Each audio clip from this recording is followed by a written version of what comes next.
Au menu du coup de cœur aujourd'hui, j'ai décidé de vous partager quelque chose qui m'a fait particulièrement rire.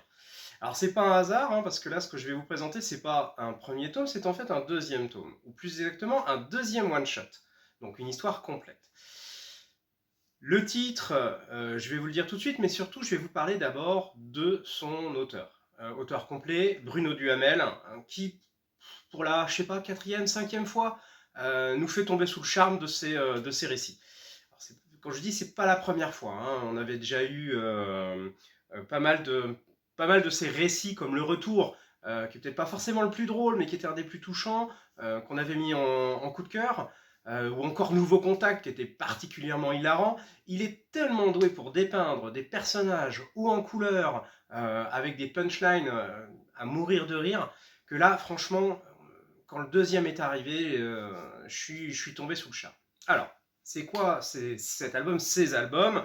Eh bien, tout simplement, c'est Jamais. Donc, Jamais, deux albums.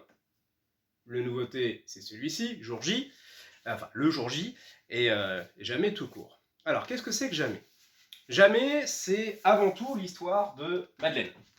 Alors, on va se resituer, parce qu'au final, ça se passe à côté de chez nous, ça se passe en Normandie, sur la côte d'Albâtre, dans un petit village, bien entendu imaginaire, mais quoique inspiré, de Trouménil.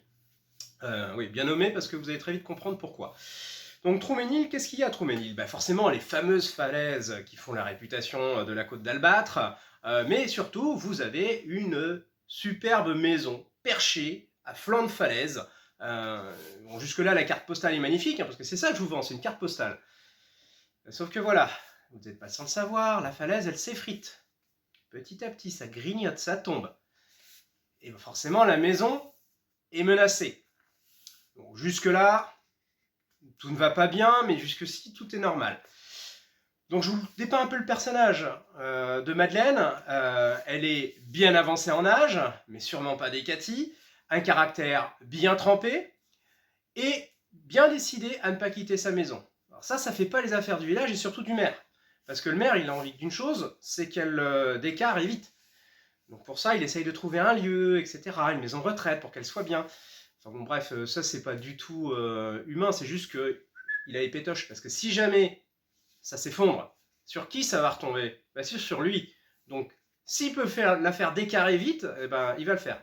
Il y a juste un petit problème. C'est que Madeleine, elle a des idées, comme je disais, bien arrêtées, et on ne lui fera pas quitter sa maison. Jamais. Vous voyez, hein, le titre? Jamais on ne lui fera quitter sa maison. Et pour ce faire, elle a des arguments explosifs. Ouais, au sens littéral, vous découvrirez. Donc on va suivre cette histoire. Ce qui est très drôle, c'est que c'est une histoire de vie. On est dans l'humour, mais en même temps on dépeint une fresque sociale, hein, ni plus ni moins, avec des personnages qui franchement font plaisir. Le chat de Madeleine est à mourir de rire. Madeleine elle-même a pas sa langue dans sa poche, hein. Quand elle envoie, elle envoie du lourd, hein, il n'y a pas d'autre façon de le dire. Et derrière tout ça, il y a quand même une histoire personnelle qui va être touchante, parce qu'il faut qu'on découvre pourquoi elle est aussi attachée à ce lieu, etc. Et quand je parle du lieu, je parle de la maison, mais pas que. Et tout ça va prendre aussi une autre tournure dès que vous attaquerez le tome 2. Parce que le tome 2, vous aurez des personnages, une situation bien implantée. Vous demanderez comment on peut renouveler la chose sans faire une redite. Franchement, il y arrive très très bien. Moi, je me suis régalé sur les deux tomes.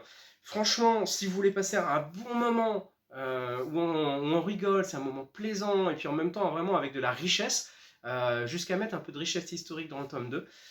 Franchement, je vous conseille de les lire. Alors par contre, essayez de les lire dans l'ordre, même si on peut les lire indépendamment.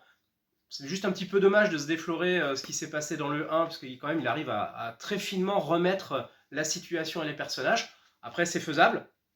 Maintenant, comme on dit, à vous de choisir. Donc, si vous avez envie d'une lecture un peu détendante par ce temps grisâtre, venez faire un tour sur la côte d'Albâtre, hein, venez rencontrer Madeleine. Clairement, elle va vous faire changer d'optique.